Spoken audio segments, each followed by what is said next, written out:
morning. Hi, this is Coach David Halal. Yesterday was Father's Day, and of course, we all are reminded of what our fathers have done for us. We are reminded of the power of the male energy. So I want to take this time to put out there, some of my thoughts, and the lessons that I've learned from not only my father, but from other men. For my father came in the States, in the United States when I was about 6 years old. And although he was in another country, he still had such an impact in my life for my first 6 years that I continue and I became the man that I am today. Not a perfect man. No, I'm not a perfect man, but I am as perfect as I can be. But I'm getting better. That's the beauty of life. You keep getting better. Now, one thing that I remember very clearly about what my dad did, about my father, was just a short story before I even tell you what I remember is that when my dad in the early 1970s, he came in America in Canada. He went to Canada and he was pursuing a medical degree, trying to become a doctor in Canada.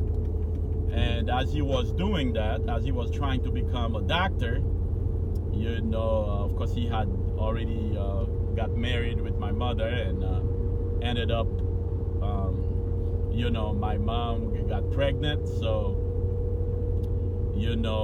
basically he had to, work and make a living to take care of his family.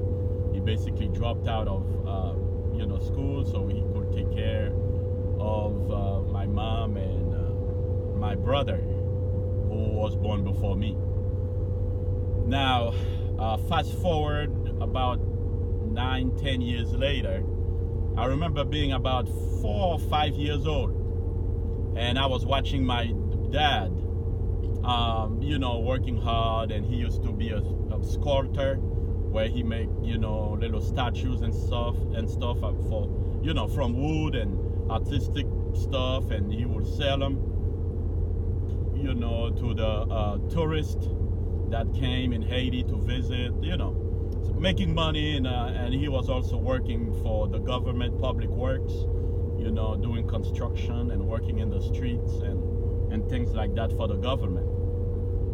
Now, I remember very clearly, one of the things that I was gonna tell you guys, one of the things that I really make a great impression and to make me who I am today for my kids and for anybody who's around me is the responsibility that a man has on his shoulders, the hard work that you have. It doesn't matter what you do, whether you're a businessman, a doctor, a lawyer, a millionaire. Even if you were born in a rich family, you still have to work hard as a man to keep your children.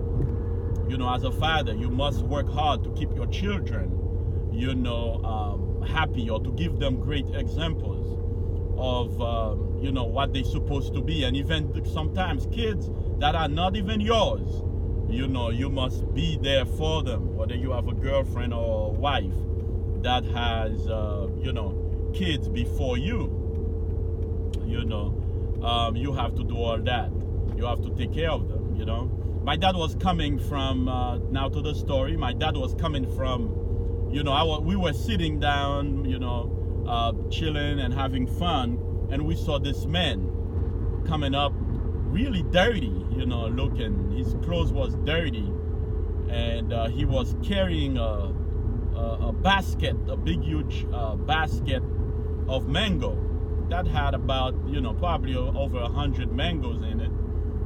And my mom, myself, my mom's sisters, the two sisters that she has, there with her, and they were kind of like, wow, look at this guy, he looks so dirty, and you know, kind of like making fun of him. But they couldn't tell it was my dad.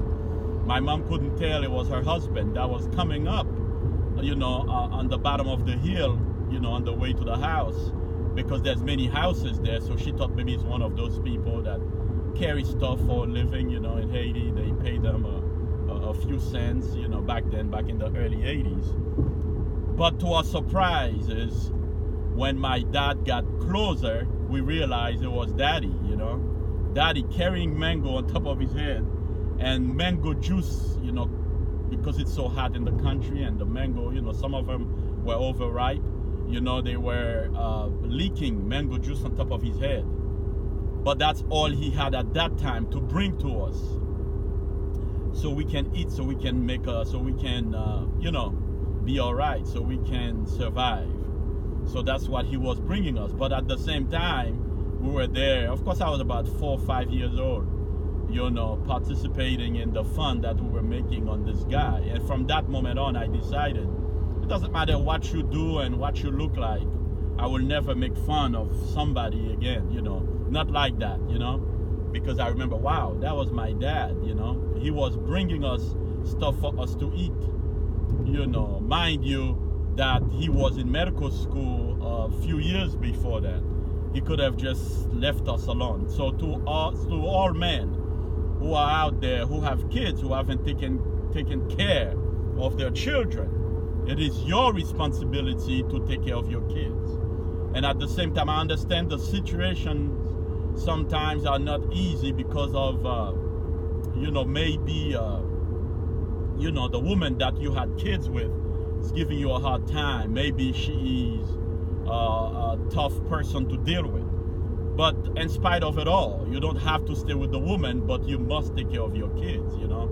That's your responsibility. That's your, they are your seeds, or what the Bible calls your ziras, your sons, you know, come from you. So you must take care of them. That's your responsibility. And if you're in prison, you're in jail, whether you made a mistake or whether you are a lifelong criminal, it's still your responsibility to take care of your kids.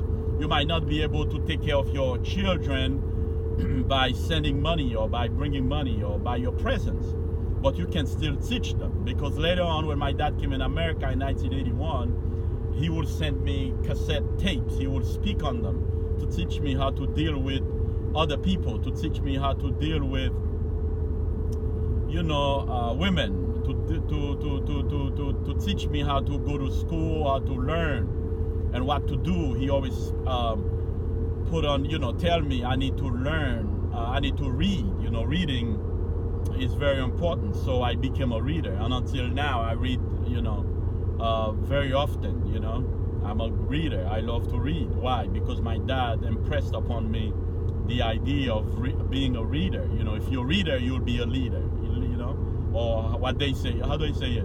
Readers are leaders, right? So it's very important for us. And happy Father's Day. Happy belated Father's Day to all those men out there that have, you know, that are taking care of business, that are working hard, 2 jobs, 3 jobs, even 4 jobs, that are hustling to making money, trying to make a living. You know, myself, I'm working hard, not only for my children, but to leave a legacy for them, and also, you know, using, not only working hard, but using the law of attraction, which we really don't have a choice, but, you know, to use that law because it's there. You must use it. It's kind of like air, you have to breathe. So whatever you do, you are attracting, right? But also when you take care of your children in return, later on, whether themselves, you know, your kids will take care of you. That doesn't mean you're gonna sit there and they're gonna give you everything you need, everything you desire. But their presence, their love will be there for you. And if they grow up not to take care of you, other kids, other people's children will take care of you. For whatever you sow, you shall reap. Anyway, this is Coach David Halal, wishing you a happy Father's Day, happy belated Father's Day. If you're listening to this video, you know, really late, or wherever you live, in whatever country you are, keep it on, keep on working hard, make that money. Don't forget to subscribe, like my videos. I'll talk to you later.